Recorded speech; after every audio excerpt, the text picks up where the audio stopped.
pasar, atau di pasar kok berperang? Itu mungkin adalah pertanyaan-pertanyaan dari orang awam yang tidak mengerti apa yang akan kita bahas hari ini tentang perang pasar. Perang pasar yang saya maksud di sini bukan merupakan perang yang menggunakan senjata api dan lain-lain, tetapi merupakan perang dagang atau perang antara penjualan dan juga pembelian dalam skala internasional yang sangat saya bahas hari ini.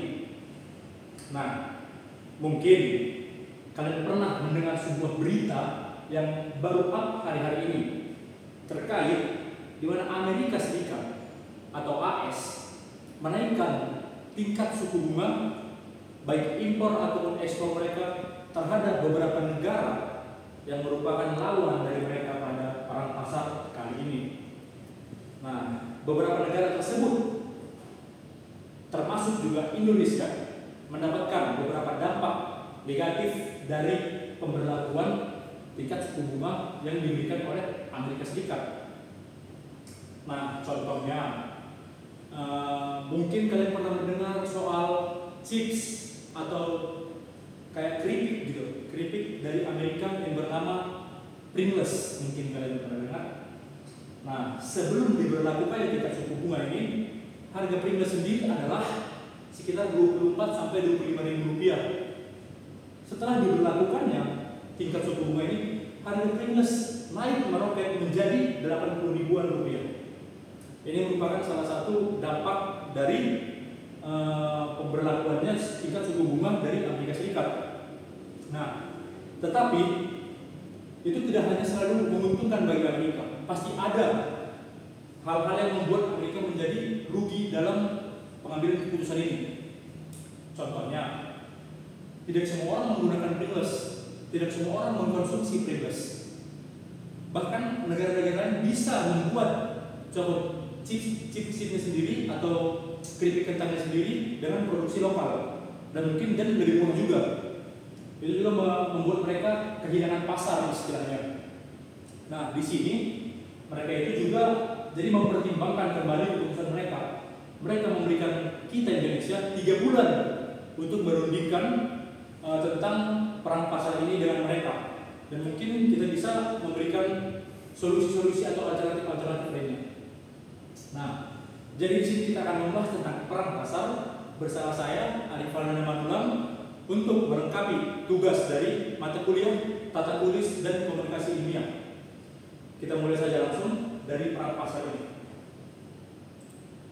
Nah, perang pasar secara global dapat ditandai dengan dunia yang kini tidak diwarnai dengan perang berupa konflik senjata, tetapi juga pertarungan dalam segi ekonomi atau dalam segi pasar global.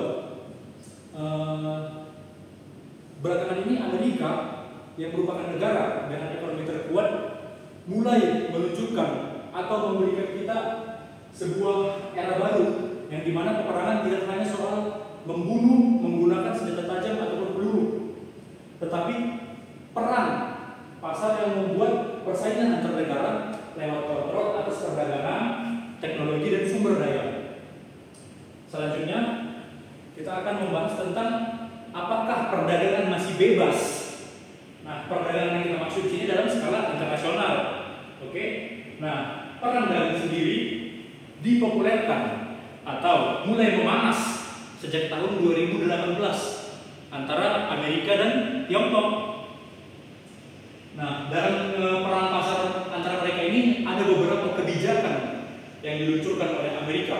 Salah satunya ada kebijakan seperti larangan ekspor chip, subsidi energi hijau, hingga sanksi dagang menjadi senjata baru mereka. Apa sih yang dimaksud dengan sanksi dagang ini? Sanksi dagang misalnya kita sebagai Indonesia sudah mempunyai perjanjian dengan mereka tentang menjual sumber-sumber energi alam kita berupa nikel misalnya dalam bentuk bahan mentah dan tidak diolah sehingga mereka mendapatkan harga yang murah. Jika kita tidak menepati perjanjian tersebut, kita akan mendapatkan sanksi dagang. Lalu perang ini seperti yang sudah saya ungkapkan tadi tidak terlihat seperti perang tradisional, tetapi dampaknya sangat nyata bagi kehidupan sehari-hari seperti peningkatan harga tadi yang saya maksud.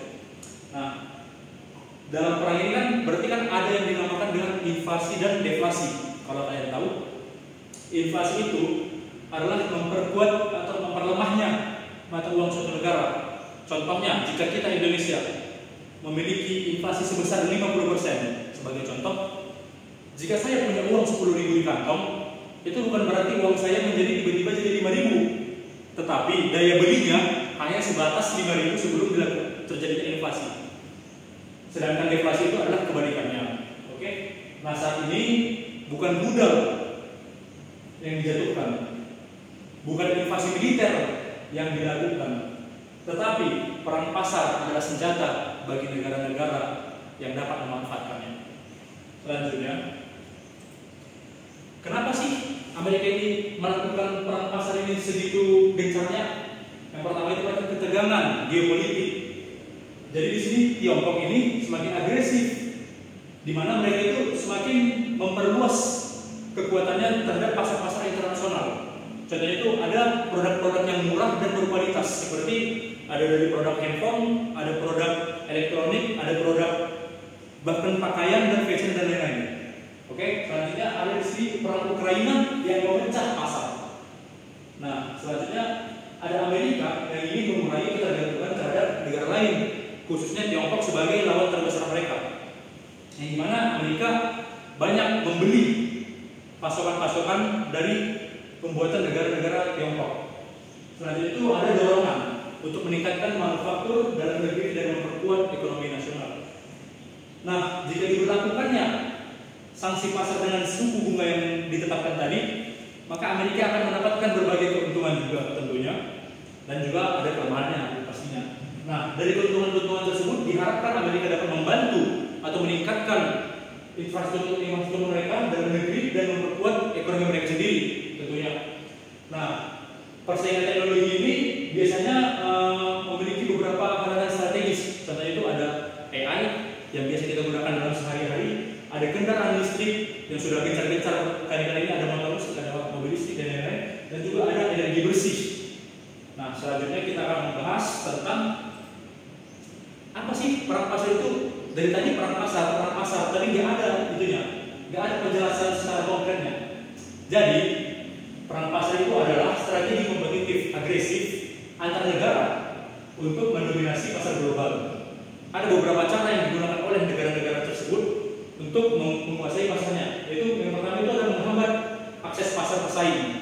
Contohnya, kita ada negara A, ada dua negara yang menjadi target pasar kita, dan ada negara D yang merupakan salah satu pemasok ke negara B. Misalnya, kita dapat memotong jalur mereka dengan cara memberikan harga yang lebih murah terhadap negara B tersebut, sehingga mereka membeli ke kita, dan pesaing kita, negara D, tidak akan mendapatkan penghasilan dari situ. Lalu yang kedua itu meningkatkan dominasi melalui subsidi. Lalu yang ada yang ketiga itu adalah mengontrol teknologi dan sumber daya vital. Itu kita bisa memperoleh atau membeli sumber-sumber daya yang berpotensi memiliki kelangkaan di masa depan. Nah, tujuannya itu bukan hanya untuk ekonomi, tetapi juga untuk keamanan nasional dan kekuatan geopolitik. Selanjutnya akan kita bahas tentang kontrol teknologi tinggi. AS atau Amerika Serikat membatasi ekspor chip canggih ke Tiongkok. Apa sih chip canggih ini? Chip canggih ini seperti misalnya prosesor HP, prosesor komputer, GPU dan iGPU seperti sebagainya, seperti itu. Nah, jadi mereka itu membatasi ekspor chip yang dibuat oleh perusahaan-perusahaan Amerika. Di sini ada Nvidia dan AMD yang dilarang untuk mengekspor chip-chip mereka ke negara-negara tertentu yang dibatasi oleh Amerika. Lalu yang kedua, melalui Chip and Science Act pada tahun 2022, AS ini memunculkan 52 miliar US dollar, maksud saya, untuk membangun pabrik chip di dalam negeri mereka, sehingga mereka dapat memproduksi chip-chip tersebut dengan lebih murah tentunya. Lalu tujuan dari menggunakan kontrol teknologi tinggi ini adalah untuk mengamankan pasokan teknologi kritikal dan mempersempit kemampuan militer Tiongkok. Selanjutnya, strategi selanjutnya yang digunakan oleh Amerika adalah dukungan dalam negeri dan hadangan luar negeri. Inflation Reduction Act atau IRA mengeluarkan dana sebesar 369 miliar US dollar untuk subsidi industri ramah lingkungan dan kendaraan listrik dalam negeri. Nah, mereka memberikan kayak penghargaan itu hanya terhadap negara produk-produk buatan Amerika Serikat. Contohnya mobil listrik. Kita ambil satu contoh mobil listrik yang di mana mobil listrik ini banyak sudah diproduksi oleh negara-negara. Ada Jepang atau bahkan negara-negara seperti Cina. Nah, tapi yang mendapat penghargaan itu hanya Tesla sebagai mereka itu kayak ada penghargaan tersendiri atau insentif sendirilah dari IRA. Nah, aeronautics ini memprotes dan ini merupakan proteksionisme atau pandangan luar negeri dari mereka. Tetapi bagi AS ini hanya sebatas kedaulatan ekonomi. Selanjutnya, dunia ini menuju fragmentasi ekonomi yang dimana banyak negara mulai memilih blok atau kubu mereka dalam perang pasar ini. Indonesia sendiri seperti yang kita tahu sudah memilih BRICS sebagai kubu mereka. Nah, ada juga kubu-kubu lain seperti ASEAN sebetulnya dan NATO. Nah, rantai pas dari perang pasar ini juga menyebabkan rantai pasar global itu berubah, di mana reshoring, ada reshoring dan friendshoring. Jadi reshoring ini misalnya kita punya produk dari luar negeri, kita akan menarik semua produk itu ke dalam negeri kita. Sedangkan kalau friendshoring, produk-produk yang ada di luar negeri ini dari milik lawan kita akan kita kirimkan ke sekutu-sekutu kita untuk memperkuat ekonomi kita dalam satu kubu. Selanjutnya, ada ketidakpastian bagi negara berkembang, yaitu ikut blok mana seperti itu. Tentunya kita sudah mengikuti BRICS sebagai blok kita. Lalu ada risiko tentunya, yaitu investasi dan perdagangan global yang makin terfragmentasi. Jadi apa sih fragmentasi ini? Fragmentasi artinya adalah terpecah belah. Oke teman-teman. Selanjutnya, kita sebagai Indonesia itu pemain atau penonton, gitu ya. Indonesia itu tentu saja mempunyai sumber daya yang sangat luas. Indonesia itu punya peluang strategis seperti nikel, bauksit, tembaga dan juga sumber daya manusia yang sangat besar. Nah, tapi ada tantangan dari kegiatan-kegiatan itu tadi. Itu yang pertama, kurangnya industrialisasi. Yang kedua itu ketergantungannya pada ekspor mentah dan adanya tekanan-tekanan dari pihak luar untuk mencegah melakukan ekspor. Ada solusi-solusinya juga, tetapi itu ada memperkuat hilirisasi nasional. Yang kedua itu membangun diplomasi dagang aktif. Dan yang ketiga, jadilah mitra strategis bukan sekedar pemasok. Jadi kita harus membuat perjanjian yang saling menguntungkan dengan negara-negara yang akan kita jual produk-produk dalam negeri kita. Selanjutnya, kesimpulannya ada perang senyap yang akan mengubah arah dunia. Perang pasar tentu saja adalah babak baru dalam geopolitik. Amerika menggunakan kekuatan ekonomi sebagai senjata utama mereka untuk menekan negara-negara yang ada di bawahnya. Negara lain harus siaga. Ada 3 pilihan yang harus dimiliki oleh negara-negara yang tidak sebesar Amerika.